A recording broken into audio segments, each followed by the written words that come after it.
I think is the big story of the day. Does Labour want digital ID cards because they want total state control over your lives? Here is what Sir Keir Starmer said on the steps at Downing Street just after he won the general election. You have given us a clear mandate, and we will use it to deliver change, to restore service and respect to politics, end the era of noisy performance, tread more lightly on your lives, and unite our country. Tread more lightly on your lives, he said there. That was remarkable, wasn't it? Tread more lightly on your lives. Well, here he is today.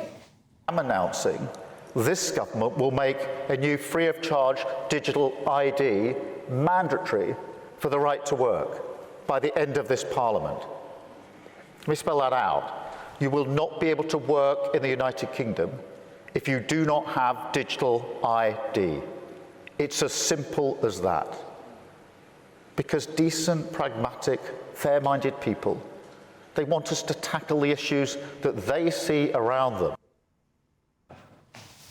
It's just the sound of Keir Starmer treading lightly on our lives there, isn't it? We already have a national insurance number. You need that in order to get a job. Illegal migrants, are they going to be turned back in the channel because they don't have a digital ID? No. Albanian drug lords, are they going to make their dealers show them a brick card? I don't think so. That dodgy local car wash, is it going to make those Iraqi blokes who don't speak English show them their papers? No, it's not at all. I want to ask you all a question, though. Do you trust Sir Keir Starmer? No. OK. I mean, he couldn't even tell you the truth about bus fares, could he? He tweeted about putting working people first with Labour's £3 bus fare cap. Then it turned out his government had raised the bus fare cap from £2 to £3, which he doesn't seem to mention. Under his government, we've got stuff like this. Something that we believe you've written on Facebook has upset someone. You're here because somebody got upset. Is it against the law? Am I being arrested? You're not being arrested. Then what are you doing here? My plan was, if you were admitting that it was you who wrote the comment, you could just make an apology to the person. I'm not apologising to anybody, I can tell you that. The alternative would be that I have to call you in for an interview. I'm here to talk to you about the allegation. They've reported it to the police. So what? Obviously, we get a lot of reports like that. Are there no houses that have been burgled recently? That's just yet another example of the police knocking on someone's door for social media posts. In this case, at least, no further action was taken, but she was scared senseless, bless her. We've also got this new Online Safety Act that censors news and articles and social media posts. So when he says that digital IDs won't impact on your life, do you believe him? No. There's already talk by some in the transport industry, get this, of you needing a digital ID to get a train in future. Starmer says that digital IDs are all for your own good. Let's have a look at what happened during COVID, all right? You weren't allowed to sit down in a park. You couldn't drink alcohol at a pub, but you could if you ordered a Scotch egg. Do you remember that? Oh, it's remarkable, wasn't it? Choirs had to wear face masks. No dancing at weddings. So Sir Keir Starmer, he wanted all this stuff. He wanted harder, faster, tougher lockdowns, and now he's telling you that digital IDs, oh, it's all fine. Labour have used Estonia as an example for digital IDs working well. Let's have a listen to this. Lots of other countries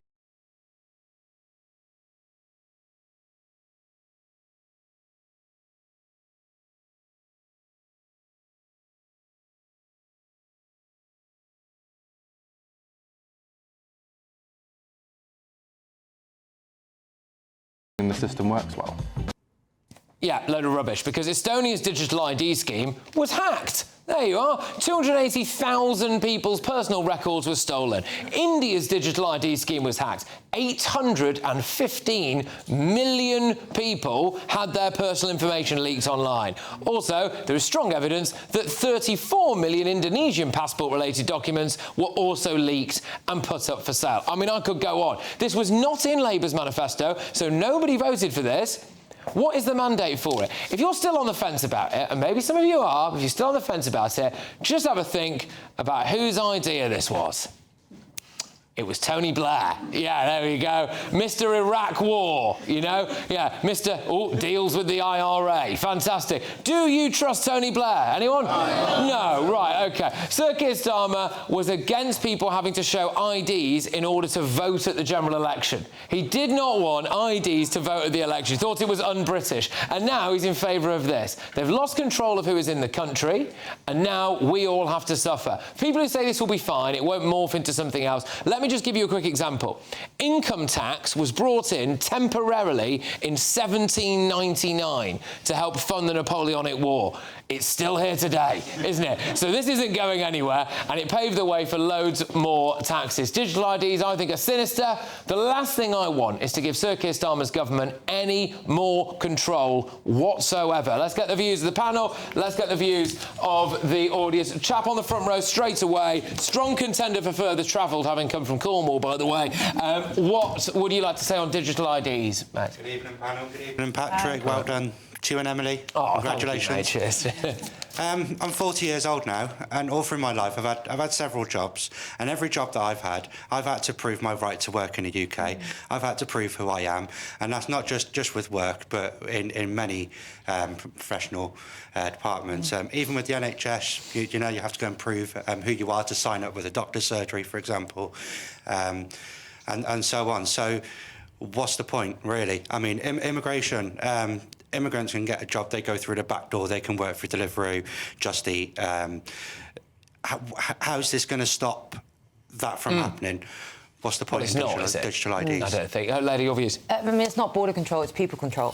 The government just wants all your information. They want to track what you do, how you spend it, and everything you do. And it's a massive mission creep. Like we said, there is absolutely no mandate for this. The way you stop illegal migration is you remove we unsign ourselves from the ECHR and we deport and detain. And the fact that my liberties have to be removed or curtailed because of illegal migrants. So I'm paying for their failure. So because he can't control illegal migration, he now is going to track legal migrants for life. I'm sorry, that's a no. Russell and Suzanne on this, what would you say to that? I mean, because some people say, oh, the slippery slope argument, it's a really weak argument, but I don't... Yeah. Because we often see that slippery slope and we often end up at the bottom of that slippery slope, unfortunately. So look, this is command and control by stealth. Let's be clear, there's already legislation that prosecutes employers if they employ someone unlawfully and illegally. I think the fines are many, many thousands of pounds. The notion that this is going to stop people working in the black economy, I mean, that is just absolutely nonsense. What this is, and as you've said, Tony Blair, who's looking more and more like a Harry Potter villain, actually, as everything goes on. He needs a white cat or something, doesn't he? Yeah, he has long kind of Voldemort hair. He's been trying to introduce this to Britain for command and control purposes, in my view, for many, many years. This is about, actually, I think, not just tracking. This will control your bank account, your health records, your travel, your access to things, for instance, concerts or whatever. I think what this is a precursor to a thing called social credits. Yeah. If you misbehave, particularly on social media, you won't just be prosecuted like you are now. You'll also be prevented from living a full and prosperous life.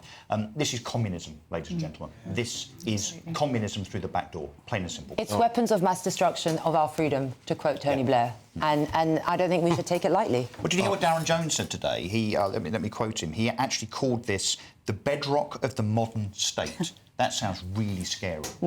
It's deeply sinister. I agree with everything that Russell has said. You know, this is not about immigration, absolutely not, and it's not about work. It's also not an employer's job to police our borders. It's the government's job to police our borders. So stop trying to put the blame on employers. As Russell said, this is about power. It's about government power and control, the right to switch off your life. Look back, we were laughing about COVID and the Scotch egg, but that's a serious point here. They loved that power.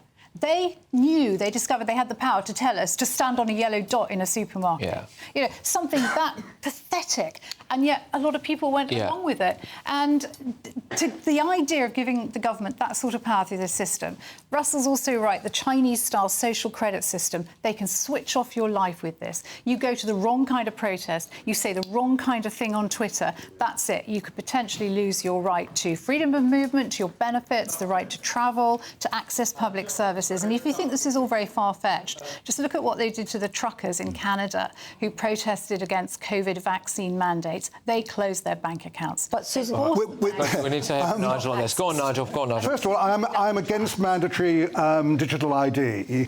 However, it rather depends how it works. All the various sort of scare tactics you've put out there, we don't know. We don't know exactly what it's going to be, exactly how it's going to work. That's how they work, and that's how they work, Nigel. You can tell me how it works, but we don't actually know. We don't know until we see it. You know, so you have ID because you want something. So you have a driving licence because you want to drive. You have a passport. You want to go abroad. Exactly. Why do we need an ID? So what am I going to get with this? If you want to work and this is a more convenient way of doing it, I don't mind a right to work card as long as it's restricted to that. And by the way, Patrick, you had a go at Online Safety Act. Yeah. I mean, it doesn't just do what you described it does. It does protect children against... No, it doesn't. It does. It protects children against suicide sites, self-harm sites, and extreme pornography. You also had a go at Tony Blair, and the fact he talked to the IRA means we have peace in Northern Ireland and the mainland's not being bombed.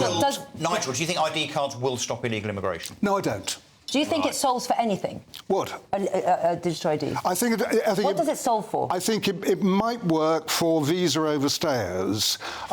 Why? But how? Simply because they're the most likely to end up using it. So the only advantage of it over a national insurance number is it'll carry a picture. So why should I have to be forced to have a digital I agree with you. for visa overstayers? I agree with you. I'm against the idea of mandatory cards to walk around your own country. Let me just go to... There's a gentleman sitting towards the back who's now standing up. He's got a microphone.